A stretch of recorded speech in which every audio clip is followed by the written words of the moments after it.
Hai, nagaa jirtu ani Dirribaa Yeleen jedhama.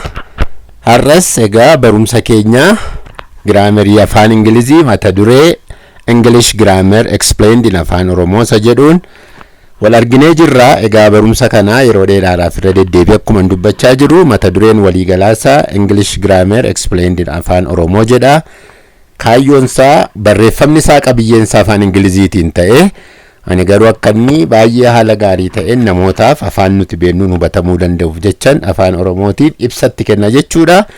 Egaa amma danda'ametti mata dureedhuma waliigalaa English Grammar Explained in Afaan Oromoo isa jedhu kana jala qabxii guddaa addaa tokko Parts of Speech isa jedhu ilaalaa jirra. Qabxiin kun baay'ee qabxii bu'uuraa akka ta'e isa jalas immoo qabxiiwwan gurguddaa adda addaa 8 akka jiran dubbannee ilaalaa jira jechuudha. Hangammaatti egaa qabxiiwwan 8 kana keessaa nouniif pronounii akkasuma verbii adverbii fi shanaffaa irratti adjective ilaallee amma gaasa ja'affaa waa'ee conjunction ilaalaa jirra jechuudha. Conjunctionis edda jalqabnee amma torban lammaffaa finneerraa barumsi keenya irraa waa'ee conjunctionii keessaa isa sadaffaa subordinating conjunction isa jedhu ta'a jechuudha. Egaa kallattiidhumaan gara hiikaa isaatiitti yoo dabarreef subordinating conjunction jechuun maal jechuudha isa jedhu yoo ilaalle subordinating conjunctions are words used to combine an independent clause and dependent clause in a sentence jedha. Conjunctionoonni jechoota waa yaada garas jiruuf garana jiran walitti hidhaniidha jennee keessumaa coordinating conjunctionii fi correlative conjunction warra jedhaman kanaan dura ilaallee turre. Inni kun isa sadaffaadha jechuudha.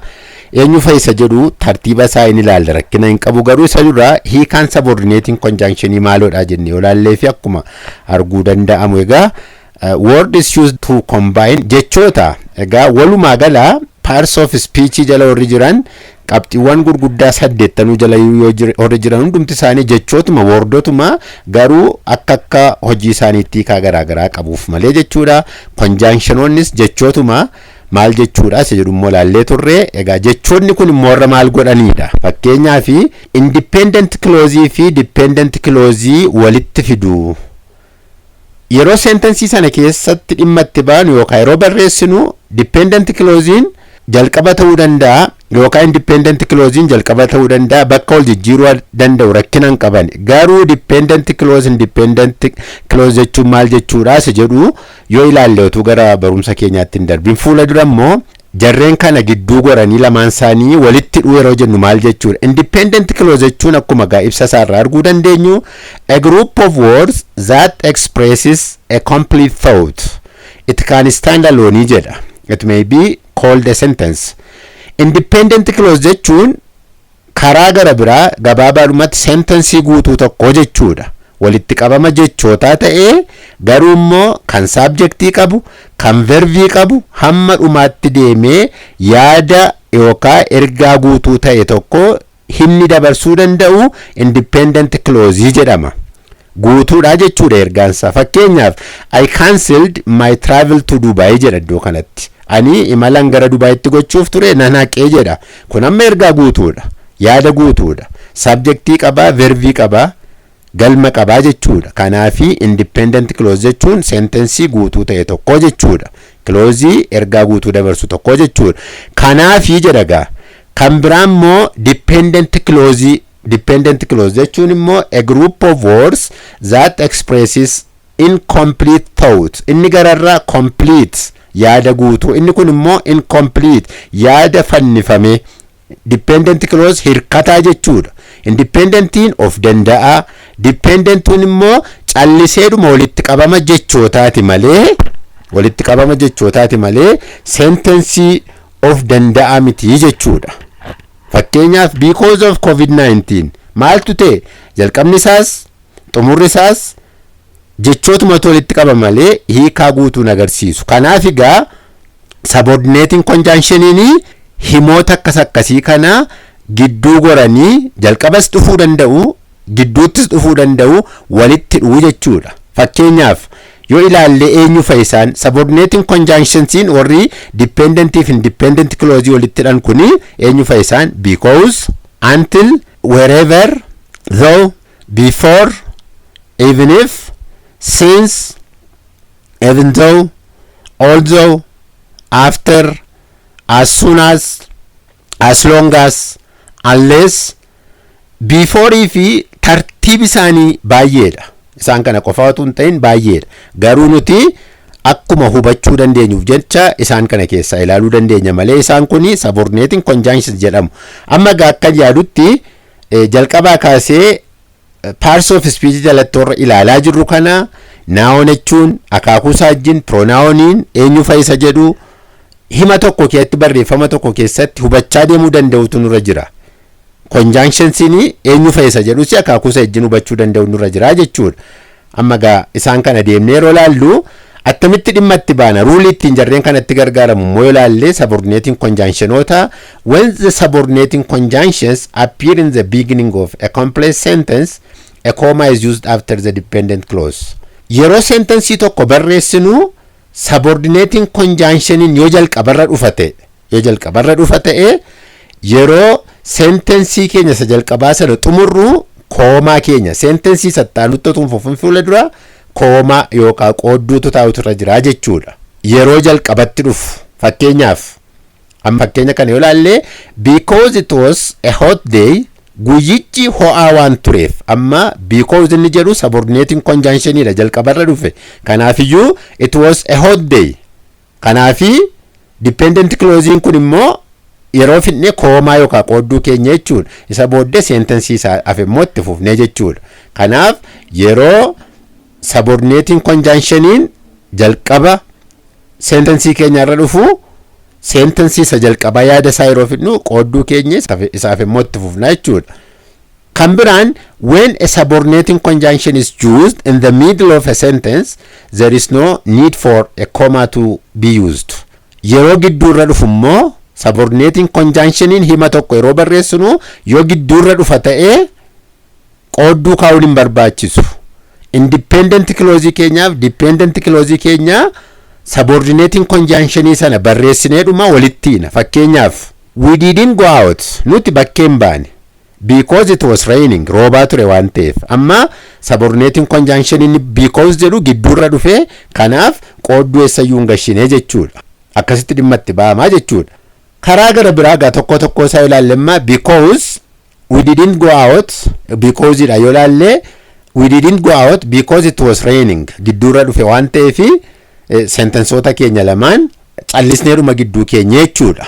Kan biraan because it was a hot day akkuma sila ilaalle amma jalqabarra dhufe jechuudha. Jalqabarra yeroo dhufe dependent clause dursee dhufe it was a hot day because dependent clause dursee dhufe kanaaf yeroo dependent clause keenya fidnu qoodduu keenya we went swimming at the beach independent clause keenya isa of danda'ammoo itti fufnee barreessine jechuudha. Until yoo ilaalle I was listening to music until my children arrived. Amma immoo gidduurra dhufe waan ta'eef hin keenyu jechuudha. Kan biraa wherever isa jedhu can I come to the party whenever I like. Amma egaasin dependentiin isa kamii isa jedhu immoo adda baasuun hin danda'amaa jechuudha. Yeroo gidduurra dhufu garuu subordinating conjunction yeroo gidduurratti barreeffamu qoodduun fudhatu jechuudha. Yaada lamaan saayyuu calleedhanii barreessuudha. Though amma fakkeenyaaf though he was tired amma though inni jedhu jalqabarra dhufe dependent clause keenya wajjin walitti hidhamee dhufe kanaaf qoodduu keenya he agreed to help me out independent clause keenya immoo itti fufnee keenyaa jechuudha. Qoodduu jalqabarra dhufnaan qoodduu kaa'uun irraanfatamu irra hin jiru. Asittis akkasuma though it is raining I didn't take umbrella. Kan biraan before I will have bath before I go to bed gidduurra dhufe waan ta'eef hin barbaachisu. I want to get home before my brother comes back kunis gidduurra dhufe waan ta'eef akkasumatti barreeffamaa jechuudha. Even though isa jedhu kana yoo ilaalle immoo even though I was really tired I couldn't sleep yoo dhuman baay'ee dadhabeyyuu I couldn't sleep amma jalqabarra dhufe waan ta'eef qoodduun barbaachiseera jechuudha dirqamaan. Even though it was expensive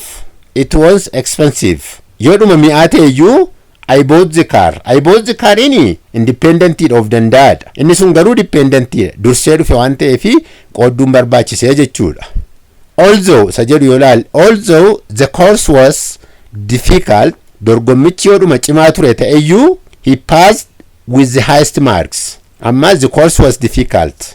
Dura dhufee independent close keenya immoo he passed with the highest marks isa jedhu immoo itti fufnee independent close keenya immoo barreessina qoodduu keenya jechuudha.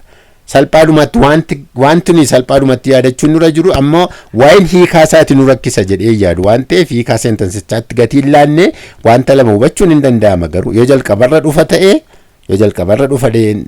subordinating conjunctioniin qoodduu lafatti gashinu beekuun nurra jira. Yoo gidduurra dhufa ta'e garuu independentiif dependent yookaan immoo dependentiif independent close keenya callisneedhuma barreessinee walitti hidhuu danda'udha jechuudha. Fakkeenyaaf amma as soon as Deepa reached home, she called to let me know. Amma jalqabarra dhufe waan ta'eef qoodduu eessa akka gashine beennaa jechuudha. Ruulii isaa beekuudha. Hiikaa seentensii rakkina hin qabu. Ruulii isaa akkaataa itti fayyadama isaa beekuudha. Giraamerii keessatti immoo seerduga afaan Ingilizii keessatti wanti baay'ee murteessaan seera itti fayyadama wantoota akkasii beekuudha waan ta'eef isa kana murteessaan jechuudha. As soon as the lesson ends, I will go home. Amma jalqabarra dhufe as soon as inni jedhu waan ta'eef akkuma inni xumureen jechuudha. Manatti hin galaasa jedhuudha. Qoodduu eessa gashinu kan biraan immoo dependentiin isa kamiin dependentiin isa kamisa jedhu beekuun nurra jira. Akkuma jalqabarra dubbadhee independentiin of danda'aadha, hima of danda'aadha, ergaa guutuu dabarsaa, subjectii qabaa, verbii qabaa jechuudha. Independentiin garuu walitti qabamoo jechootaati waan ta'eef hirkataadha jechuudha. Kana beekuunis gaariidha. As long as you can borrow my laptop as long as you agree to be very careful with it. Amma gidduurra dhufe waan ta'eef qoodduun barbaadu jechuudha inni kun. Addanatti immoo jalqabarra dhufe waan ta'eef as long as inni jedhu as long as you have the time in amma dependentidha hirkataadha jechuudha closinsa. Why didn't you practice afaan Oromoo? Gaaffii haa ta'uyyuu malee inni kuni independent closeedha. Kanaaf jalqabarra dhufe waan ta'eef akkuma dependent close keenya xumurreen qoodduu keenya jechuudha. Unless isa jedhus yoo laalle unless he finishes the work given she cannot go home. Ruuliidhuma wal fakkaataadhumaan barreeffama waan ta'eef jalqaba dhufe inni kunis you need to pick up some food for dinner tonight unless you have already bought some. Kunis gidduura dhufe waan ta'eef ruulii isaa beekuun gaariidha. Homaa qoodduyyuu hin barbaachisu jechuudha. Egaa barumsi keenya subordinating conjunction ilaallee waliin ilaalaa turre hangammaatti kan jiru fakkaata. Egaa yaada yoo qabaattaniif teessuma emailiif lakkoofsa bilbilaa asirratti argamu kanaanii yaada keessan naaf qooduu dandeessu. Waan ammaatti na dhaggeeffattaniif galatooma. Yeroo itti aanu egaa baay'ee qabxii murteessaa fi eeggannaa guddaadhaan ilaalamuun kan irra jiru parts of speech jedhu keessa yeroo dhuftu waa'ee preposition ilaalla. Hangasitti nagaan tura.